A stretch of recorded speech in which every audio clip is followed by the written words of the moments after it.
Meeting someone's parents is always a little nerve-wracking, right? You want to make a good impression, show you're a decent person, and maybe even share a few laughs. But what happens when the visit turns into something far more unsettling? What if the house feels wrong, or the people you're meeting seem just a little off? Today, I'll be sharing stories of people who stayed at their ex's parents' house and experienced things they'll never forget, strange noises, bizarre behavior, and chilling moments they still can't explain. Sit back, turn down the lights, and prepare yourself, because these are the kinds of visits that make you glad you're no longer part of that family. My name is Michael Turner. Years ago, when I was in my early 20s, I dated a girl named Emily. She was great, funny, smart, everything you'd hope for when you're young and looking for something real. But there was one thing that always unsettled me about her life: her parents. Emily's family lived in an old, isolated farmhouse about an hour outside of town. The house had been in her family for generations, and I mean generations. The first time she invited me to spend the night there, I wasn't thrilled. She had told me before that her parents were a little odd, but she always laughed it off, so I tried not to overthink it. We arrived late, almost at 10 p.m., and I immediately understood what she meant. Her parents were strange. Her mom, who barely spoke, just stared at me with this unsettling half-smile the entire time.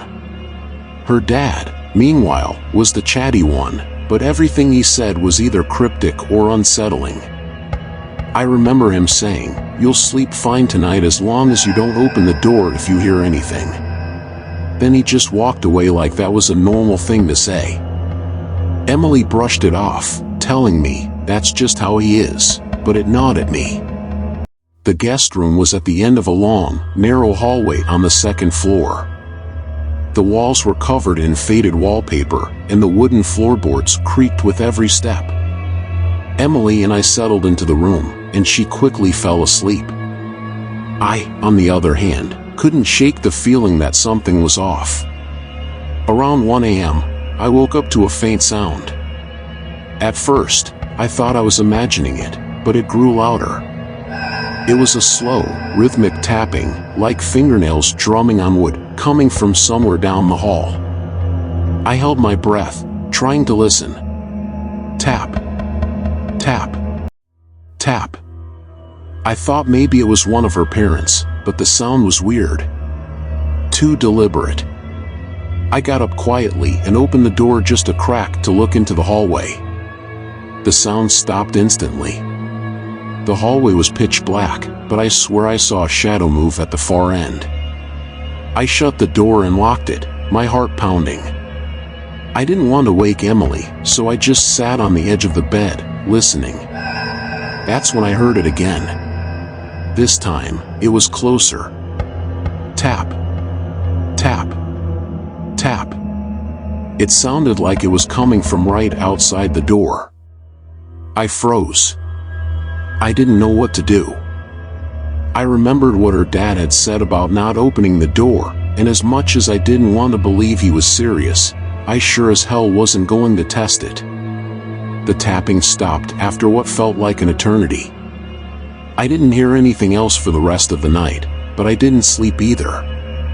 When the sun came up, I finally relaxed a bit, thinking it had to have been my imagination. When Emily woke up, I told her about the noises. She went pale. "That happens sometimes," she said quietly, almost like she didn't want to admit it. I asked her what she meant, but she refused to say more. Her dad just smiled at me at breakfast and said, "Told you not to open the door, didn't I?" That was the last time I ever spent the night at that house. Emily and I broke up a few months later for unrelated reasons, but even now, I sometimes think about that night. The tapping. The shadow. The way her dad seemed to know. I don't know what was going on in that house, but I'm glad I never found out. My name is James Carter. This happened years ago when I was dating a woman named Rachel. We'd been together for about 6 months, and she wanted me to meet her family. Her parents lived in an old Victorian house a few towns over, the kind of place that looked like it belonged on the cover of a Gothic novel, tall, dark, and slightly decaying. I wasn't thrilled about staying the weekend there, but I figured it was just nerves. Rachel assured me her parents were a little eccentric but harmless. That's a phrase I've come to dread. When we arrived, her parents were off. They weren't rude, but they weren't exactly welcoming either. Her dad barely spoke, and when he did, it was muttered and low, like he didn't want me to hear him.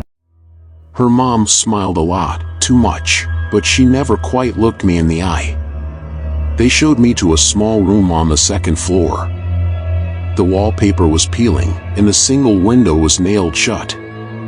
There was a strange smell in the air, something musky, like an old basement. I tried not to think too much about it. After dinner, Rachel told me she'd sleep in her old room across the hall because her mom didn't like the idea of us staying together. Fine by me. I was exhausted and just wanted to sleep. I wish I'd stayed awake. At around 2 a.m., I woke up to the sound of footsteps. They were slow and deliberate, moving up and down the hallway outside my room. At first, I assumed it was her dad, maybe checking on something. But the footsteps never stopped, they just kept pacing. I got up and cracked the door open to see what was going on. The hallway was empty, but the sound of footsteps didn't stop. It was like they were happening right in front of me, but I couldn't see anyone. I closed the door, locked it, and sat on the edge of the bed. That's when I noticed something else. A faint whispering. It was so soft I couldn't make out the words, but it sounded like it was coming from the walls. I put my ear against the peeling wallpaper, and my heart nearly stopped. It wasn't just whispering, it was several voices, murmuring in unison. I couldn't understand what they were saying, but I felt like they were talking about me. I backed away and sat against the wall opposite the door. The footsteps in the hallway grew louder, stopping right outside my room. The handle rattled once. Then silence. I didn't sleep for the rest of the night. I just sat there, waiting for the sun to come up. At breakfast the next morning, Rachel's mom asked, with that too wide smile, "Did you sleep well, dear?" I muttered something about hearing noises, trying to play it off. Her dad, without looking up from his plate, said in his low voice, "The house gets chatty at night. Don't listen too closely." I left that day and never went back.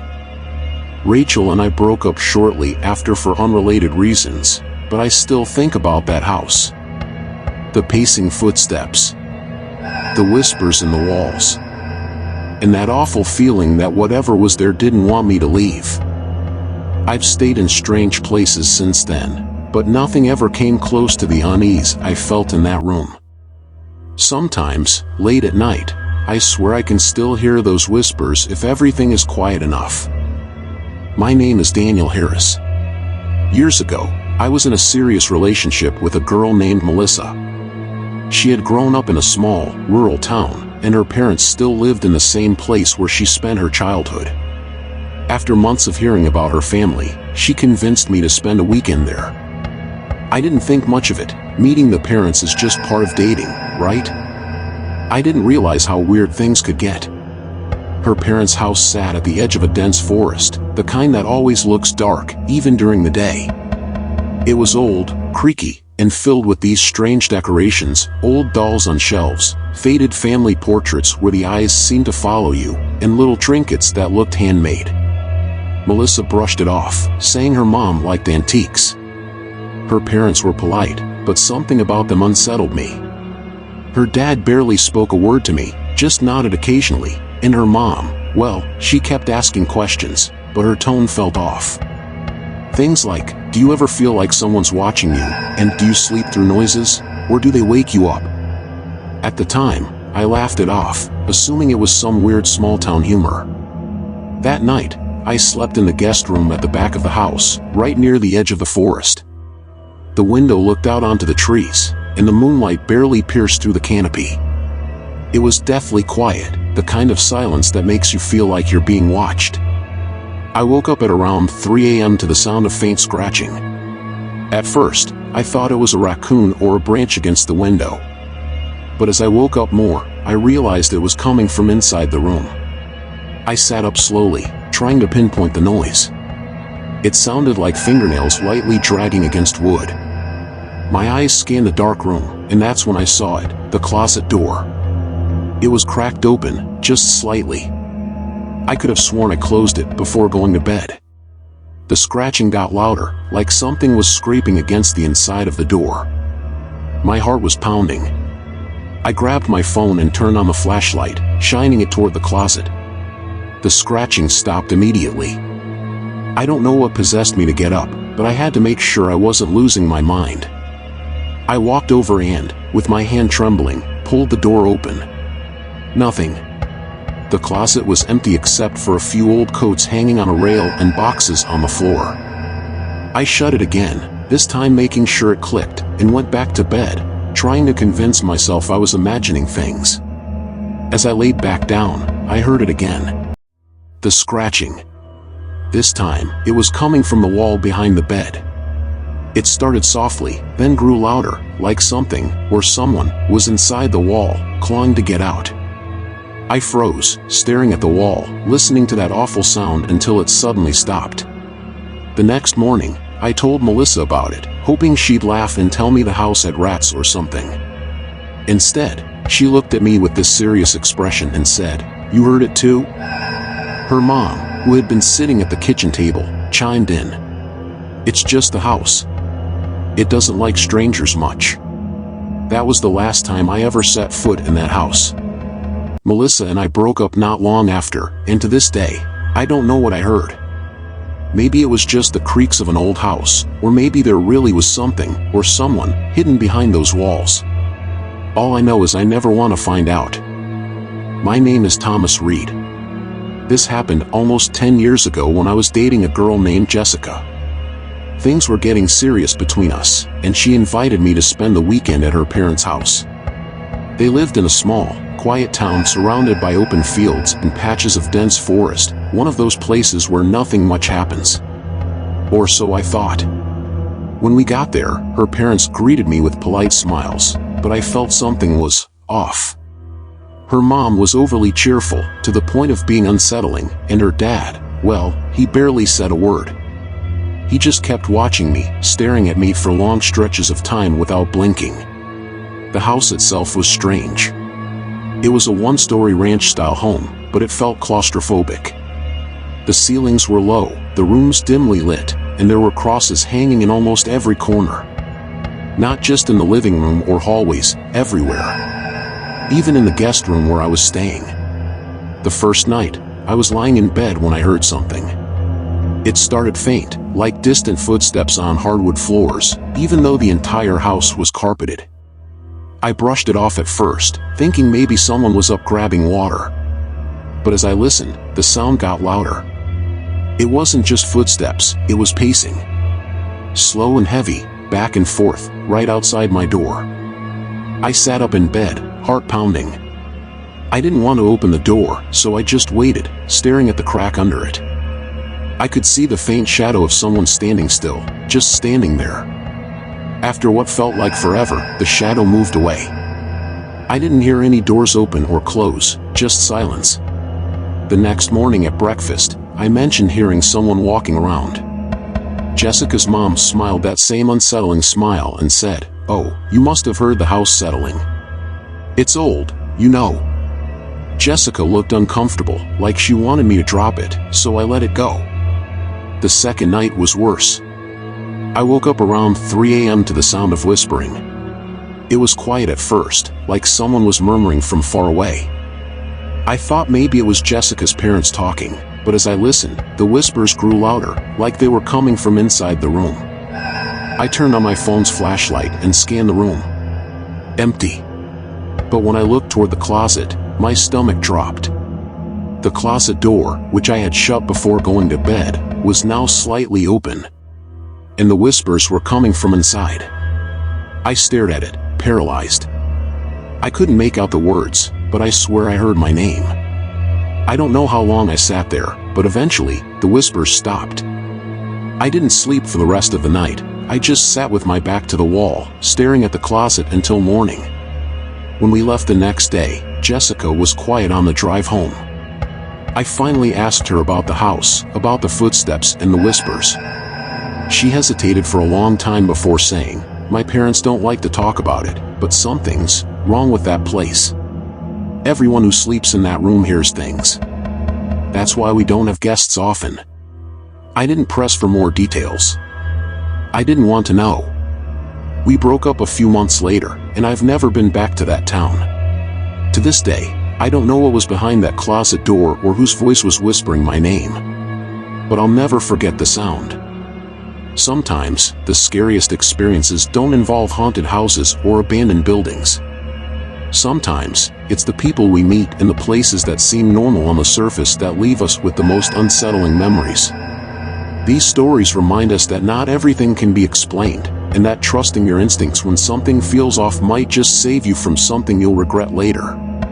If you've ever had a similar experience or spent a night somewhere you wish you hadn't, let us know in the comments. Don't forget to like, subscribe, and turn on notifications so you don't miss our next collection of chilling stories. Thanks for watching, and stay safe out there.